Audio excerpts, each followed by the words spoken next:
And so is it wrong to withdraw from this physical experience? We're going to ask you questions, and you try to answer them, if you can, from the point of view that you think your inner being would be answering. So we're asking you to answer these questions as you think your inner being would be asking, or as your inner being would be approaching the subjects. When you get sick, have you done something wrong? No. Is sickness a punishment for bad living? No. Is having dementia a path of least resistance to moving into non-physical? My inner beings are answering? Yes. It doesn't feel like it sometimes. So you have a conversation that you want to have with your inner being about that. Your inner being says that dementia is one of the paths of least resistance into non-physical. And so what do you want to say? Argue that point. If you don't believe that, give us your reason for that. You don't have a reason. You've just thought it for a while. But what's at the basis of what you've been thinking for a while? Just that she's suffering. But there's something else that we want to help you to understand. Is death a good thing or a bad thing? Good thing. Oh, you answered that really quickly. Because you're answering it from the point of view of your inner being, because there is no death. Right. Is there any death? No, there's no death. So if death is a good thing and dementia is a path of least resistance on the way to that broader perspective, then what's the argument that you have with your inner being about any of this? Do you really have any argument? I guess not. When I think of it like that. What thoughts do you think you've been practicing that are in your way of letting this be a good thing, not a bad thing? Just that the process is just so painful to watch, and it's painful for her. And it just seems, as far as like a path of least resistance, it just feels like so much resistance to get to that end point. So when you see a child learning to walk, do you say, I can't look, it is so painful? Most people are up walking around, not that one. That may be one of the clumsiest people I have ever seen. Right. Or do you look at the big picture? Big picture? So could you take another look? Is it painful to watch somebody on their path of least resistance? Here's what happens. Humans get all tangled up in stuff about whether they should die, whether they shouldn't die, whether they can prevent themselves from dying. They get all wadded up in all of this, and that's why they have experiences that are of great resistance, because the path of least resistance is just to make their transition easily. But humans don't usually make their transitions easily because they're not yet allowing themselves to feel the freedom to die. I'm not done with this life. I haven't been good enough. I'm not worthy enough to die yet. I haven't done what I was supposed to do. In other words, you've got all these bogus things that are in your way, and so you make a struggle out of things that you don't need to make a struggle out of. You know what the cat does when it has enough? It runs into the street.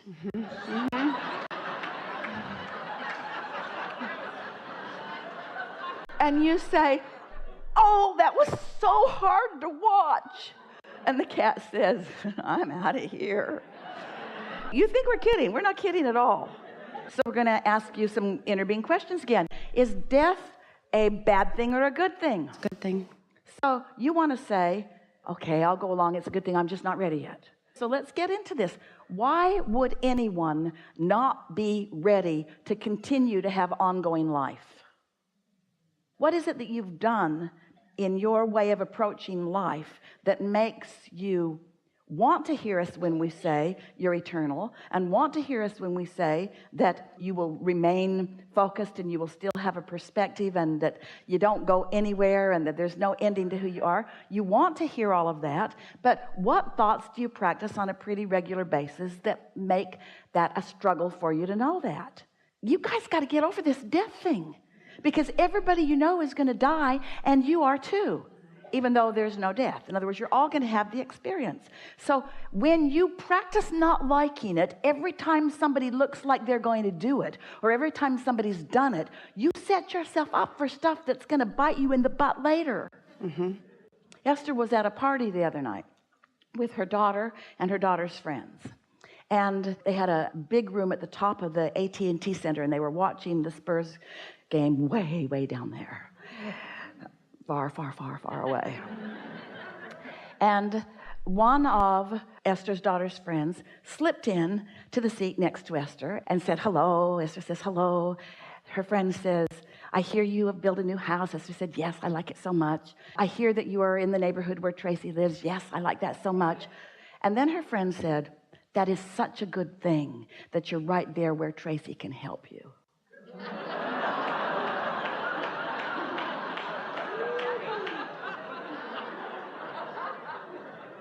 And Esther says, I'm going to put Tracy in a home soon.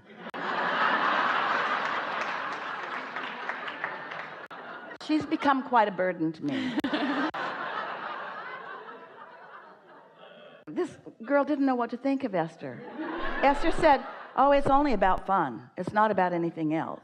But this lovely girl argued for her point of view. Oh, but I mean, you're not always going to feel like climbing up on the ladder.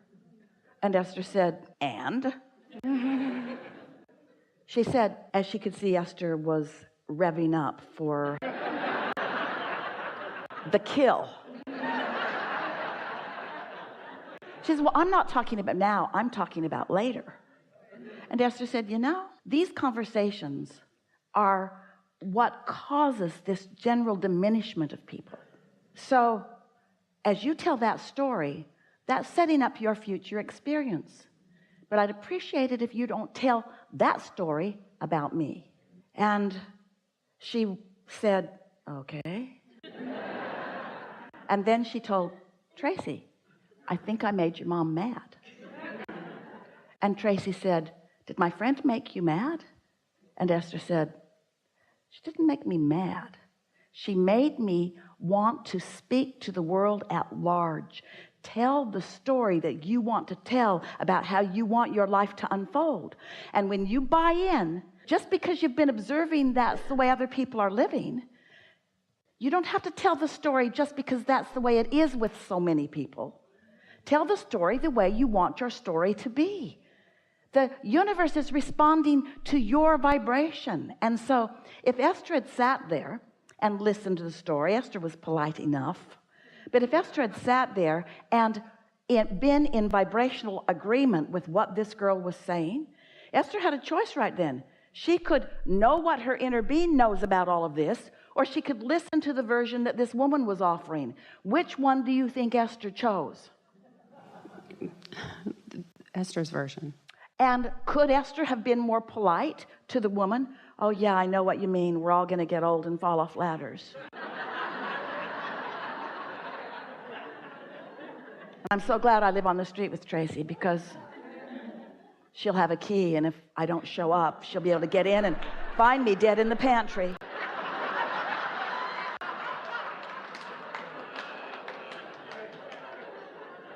I don't have any stairs, so I won't be falling down any stairs, but you know, things happen. Things fall from the ceiling on people. I know what you mean. Age is a-coming. Death's right around the corner. In other words, you tell the worst stories to yourself about each other, and every time you do, you feel bad because your inner being isn't telling that story. And you just got to start practicing some other stories. And then realists will say, we're just telling it like it is. This woman's husband is a doctor, and he knows all the things that go wrong with old people.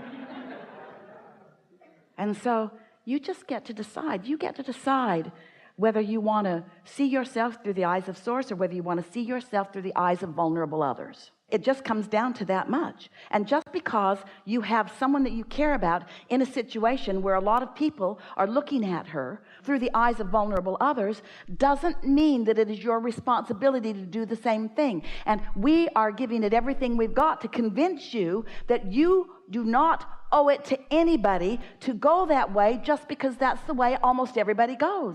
They're not right about this. They're wrong about this. People diminish as they move through time because people tell those stories about diminishment. That's all.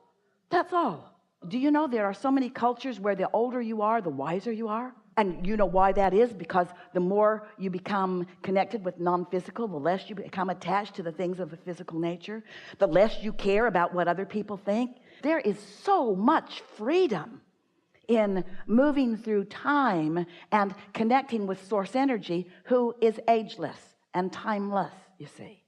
And so what's happening to you at your very early age in life, you're having an opportunity to pick how you want to feel about these things that are going to happen to everybody. And you get to tell the story the way you want it to be.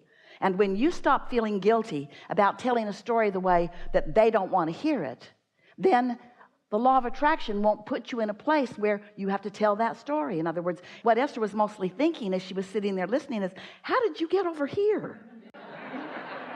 Why are you sitting here next to me? What did I do to you? That's, yeah, is this, did I create this, or did she create this? You both are, but that's past tense. And now every day you get to make a new decision about how you want it to go. All of you have created the story the way you don't want it to be on one subject or another, but every moment's a new moment where you can revise the story. And in every moment, it's easy to revise the story to your advantage and to everyone else's advantage too, because your inner being is always revising the story to your advantage. Even the death experience is the revision of the story to your advantage. When a doctor says, this could go on like this in this miserable way for 6 years, what the hell? I know. Why would you say that to me? Do I not look sad enough? Do you need me to be sadder? No, I'm facing reality. No, you're not. You're creating reality. And you are dragging me in on a reality that I don't want to create. Now, we don't want you to get up in everybody's grill about things. And it isn't a good idea to push hard against anybody about anything, because you pick a fight, they're better at it. Fighters are really good at fighting. And if you take up the fight with somebody who's a really good fighter, you're going to lose, because you're not a fighter, you're a lover. So don't get into a fight with anybody, because people who fight usually are pretty good at it, and you're not. Okay. Yeah. You're not. I know. And your inner being isn't good at fighting either. You know why? Because your inner being pushes against nothing. Your inner being goes with the flow. And you know what the flow is? The flow is you having lived life and you putting things in your vortex, and you have established what your flow is, and your inner being is all over that. So when you go with your flow, you're going to feel great. So if you feel like going to see your mother, go to see her. And if it feels good, then stick around for a little while. But when it doesn't feel good, don't stay. And don't talk to other people about it. And don't try to make it more than it is. And don't try to save the world. And don't try to save your mother. And don't try to be the hero of anything. Just go see your mother if you feel like going and seeing your mother.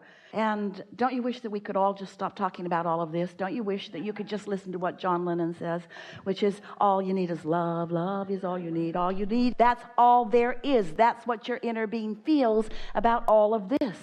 So when you see your mother, there's plenty to love. It's like Esther standing at the carousel worrying about whether her bag was going to come off, because it hadn't come off. And she thought, I can worry or I can have fun, but I can't do both. Make a decision that you're going to choose something that feels good, and then practice it in all the times that you're not in a situation that's harder, which will make it easier to practice it when you are in a situation where it is harder.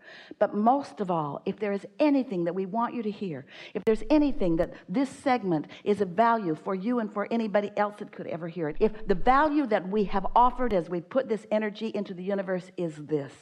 Ready for it? You get to choose how you feel, no matter what. And if you think anything else, you're not free. And if you think anything else, you haven't been practicing. And if you think anything else, you are a hostage to society, especially your family. And that is the basis of your resentment to humanity, to your family. In other words, I look at you and I don't feel good and I blame you. You need to live a different life so that when I look at you, you need to thrive, because when I look at thrivers, I feel good. And when I look at people who aren't thriving, I don't feel good. So you owe it to me to thrive. Better send out a memo. You got everybody's email? You got everybody's contact information? You got to tell everybody. Everybody on the planet, you need to tell them, all right, I'm walking through life and I'm not good at focusing. And I might stumble on you with my thoughts. And I'm not going to be ready if you're suffering. So don't be suffering when I stumble on you. Here's my